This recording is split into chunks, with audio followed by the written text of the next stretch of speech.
रात के सन्नाटे में जब पूरा शहर सो रहा था, आरव अपनी खिड़की के पास खड़ा आसमान को देख रहा था। चांद की हल्की रोशनी उसके चेहरे पर पड़ रही थी, लेकिन उसकी आंखों में एक अजीब सी बेचैनी थी। मैं आखिर ऐसा क्यों हूँ? उसने खुद से पूछा। आरव हमेशा से एक होशियार लड़का था। स्कूल में अच्छे नंबर लाता, टीचर्स उसे पसंद करते और उसके माता पिता को उस पर गर्व था। लेकिन जैसे जैसे वो बड़ा हुआ, एक चीज धीरे धीरे उसके अंदर घर करने लगी, डर और शक। वो हर काम शुरू करने से पहले ही सोचने लगता, अगर मैं फेल हो गया तो लोग क्या कहेंगे, मैं दूसरों जितना अच्छा नहीं हूँ। यही सोच उसे हर बार पीछे खींच लेती। पहला मोड़। कॉलेज के पहले साल में एक बड़ा सेमिनार होने वाला था। पूरे कॉलेज के सामने स्टूडेंट्स को अपने आइडियाज प्रस्तुत करने थे। आरव के पास एक बेहतरीन आइडिया था, एक स्टार्टअप का, जो छोटे दुकानदारों को ऑनलाइन लाने में मदद करता।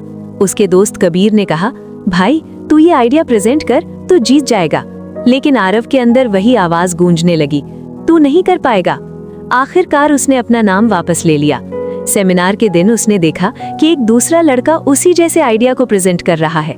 फर्क सिर्फ इतना था कि उस लड़के में आत्मविश्वास था। और जब उसे पहला पुरस्कार मिला, आरव के दिल में कुछ टूट गया। ये तो मेरा आइडिया था, उसने धीरे से कहा। उस दिन पहली बार उसे महसूस हुआ कि उसका सबसे बड़ा दुश्मन कोई और नहीं बल्कि वो खुद है। अंदर की लड़ाई। उस रात वो सो नहीं पाया। उसके दिमाग में बार बार वही दृश्य घूम रहा था।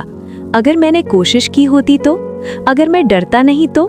तभी उसे अपने स्कूल के टीचर की एक बात याद आई, जिंदगी में सबसे खतरनाक दुश्मन वो होता है जो तुम्हारे अंदर बैठा हो। आरव समझ गया कि उसका असली दुश्मन कोई इंसान नहीं बल्कि उसका खुद का डर, आलस्य और आत्मसंदेह है। दूसरा मोड़।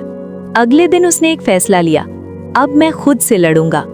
उसने छोटे छोटे कदम उठाने शुरू किए। क्लास में सवाल पूछना, स्टेज पर छोटे प्रेजेंटेशन देना, हर दिन खुद को आईने में देखकर कहना, मैं कर सकता हूँ। शुरुआत आसान नहीं थी। जब भी वो कुछ नया करने की कोशिश करता, उसका दिमाग उसे रोकने लगता, मत कर, तू फेल हो जाएगा। लेकिन इस बार उसने हार नहीं मानी। गिरना और उठना। एक दिन उसे कॉलेज के एक इवेंट में बोलने का मौका मिला। स्टेज पर जाते ही उसके हाथ कांपने लगे, आवाज लड़खड़ाने लगी और कुछ स्टूडेंट्स हंसने लगे। वो बुरी तरह घबरा गया और बीच में ही नीचे उतर आया। उस दिन वो बहुत टूटा हुआ महसूस कर रहा था। मैं कभी नहीं बदल सकता। लेकिन उसी वक्त कबीर उसके पास आया और बोला, भाई तू आज हारा नहीं है, तू आज लड़ा है। ये बात आरव के दिल को छू गई। खुद से वादा। उस रात उसने डायरी में लिखा, मैं हार नहीं मानूंगा, चाहे कितनी बार गिरूं, लेकिन हर बार उठूंगा। उसने अपने डर को चुनौती देना शुरू कर दिया। हर हफ्ते एक नया चैलेंज, हर दिन खुद को बेहतर बनाना, अपनी गलतियों से सीखना। धीरे धीरे उसका आत्मविश्वास बढ़ने लगा। बड़ा मौका। 3 महीने बाद उसी कॉलेज में एक और बड़ा इवेंट होने वाला था। इस बार आरव ने खुद जाकर अपना नाम दर्ज कराया। कबीर ने मुस्कुराते हुए पूछा, पक्का? आरव ने कहा, इस बार मैं खुद को हराऊंगा। अंतिम परीक्षा। इवेंट के दिन आ गया। हॉल भरा हुआ था। आरव का नाम पुकारा गया। उसका दिल तेजी से धड़क रहा था, लेकिन इस बार उसने खुद से कहा, डर को जीतना है। वो स्टेज पर गया। कुछ सेकंड के लिए चुप रहा, फिर उसने बोलना शुरू किया। शुरुआत में हल्की घबराहट थी, लेकिन जैसे जैसे वो बोलता गया, उसका आत्मविश्वास बढ़ता गया। उसने अपने आइडिया को इतने जोश और विश्वास के साथ प्रस्तुत किया कि पूरा हॉल तालियों से गूंज उठा। जीत। जब रिजल्ट आया तो आरव का नाम पहले स्थान पर था।